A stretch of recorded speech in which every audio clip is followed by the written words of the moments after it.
I'm Rishita Bharani from Summerhill International College, TED Group. My topic is Traumatized Coffee Beans. Humans. We are believed to be the smartest creatures on earth. Every day, we have special ways of communicating with each other. We talk, act, and behave so that our words and actions meet the primitive expectations of society. I like to think of my entire body as a coffee machine. My heart, the multicolored coffee beans before they're grounded, my mind, the filter, and my words and actions as the coffee itself. And what happens to the coffee beans? Before you put them into the machine, all of them are multicolored and unique in their own ways. But after they're ground up and blended together, the uniqueness within each bean is obscured. Once they have traveled through the filter, all people can see is just the plain coffee that they wanted. Nobody will ever see the rainbow-colored beans in the darkish brown liquid. Just like nobody can see your initial thoughts and decisions that are at conflict with your words and actions. All that people can see is the generic finished product. Maybe you're afraid that if you do not filter your original thoughts and ideas, people will reject you. Perhaps they will see your ideas and decisions as too strong, or too bitter, or too different. So you instinctively feel the need to change or to filter your coffee beans. People would be astonished if they saw my original coffee beans. They would be shocked when they find out the real person I am. When I was in grade 4, I got transferred to a new school. It was my 5th week there when I saw a kid being bullied on the playground. I was really confused, so I asked the girl beside me what it was all about. She was like, don't worry about it. It's just the 6th graders teaching the new kid a lesson. I was so confused. So she said it as if everything was so natural. I was so confused. She then whispered in my ear, don't tell anyone I told you this, but he has the plague. So I asked her what kind of plague he had. And she explained that it was a virulent disease caused by worms that bit into your face, causing a permanent red mark. And if others touched the victim or touched something that he had touched before 3 seconds had passed, they would be infected as well. Frankly, I was dying to see what that kid looked like. When I got to the other side, I was astounded. I had never seen that many students circling around and cheering about something. I squeezed my way into the center of the circle, but the plague was nowhere to be seen.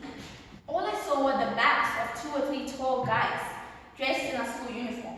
They all seemed to be pointing and talking to something on the floor. Even though I didn't quite get what they were talking about, and I couldn't quite see or what they were talking about, my assumption was the plague. Then I saw that most of the spectators were laughing, so I automatically laughed with them, as if the things the tall guys were saying were amusing in some way. After a while, I actually started to enjoy myself. My heart beat rapidly as I stretched out my neck for a better view of the inner circle. I was actually expecting to see a monster-looking plague or a clone of Frankenstein or something, but to my surprise, he was just a normal boy. He might not have been the most stylish person I've ever seen, and he might have had glasses that were way too big for his face. But to me, he was just a normal human being, and he deserved to be treated like one. The smirk gradually vanished from my face. It was then that I realized that this was not a game. This was not something funny. This was bullying. For a moment, there were just way too many thoughts rushing into my head. I remember thinking and asking myself questions like, should I go in and help him? Should I at least call an adult? I was overwhelmed. But instead of following my heart and doing what was right, I froze. I stood there like a statue, a very stupid statue, too shocked to even blink. The shouting noises seemed to have faded in the background, and I seemed to have faded in my own world. I regretted that I had ever laughed at him. The feeling of complete melancholy, the feeling of downright regret and hatred, the feeling of resentment made an alliance and loomed over me. I felt like I was gagging on salty waters, but too afraid and too bashful to use my arms and legs to swim to the surface. He must have noticed me, for he looked up at me with all the strength he had left. He was bruised all over his face. For about 10 seconds, we were just staring at each other. He then mouthed the words, "Help, please." Instead of standing up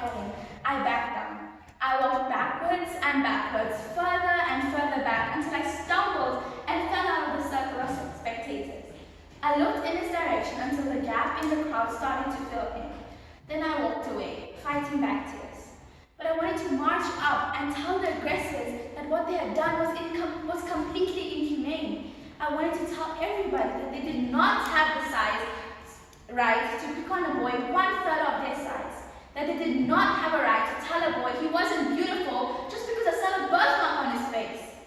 I wanted to tell them that they were the definition of failure. I wanted to tell them that what they were doing was completely wrong. But instead, I walked away and let the victim run. 3 years later, and here we are, and unsurprisingly, a lot has happened. But strangely, that scene is as clear and as concise in my mind as it was back then. The regrets and pain sting just as much as it did back then.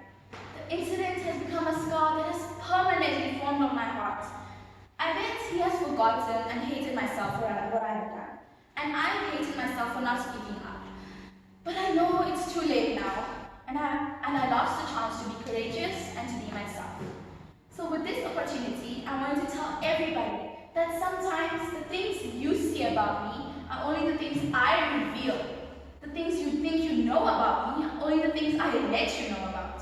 There is so much more of me that I haven't revealed that you have no idea of. Perhaps that people are afraid to reveal their true identities is that they might think their thoughts are too bitter, too unlikable.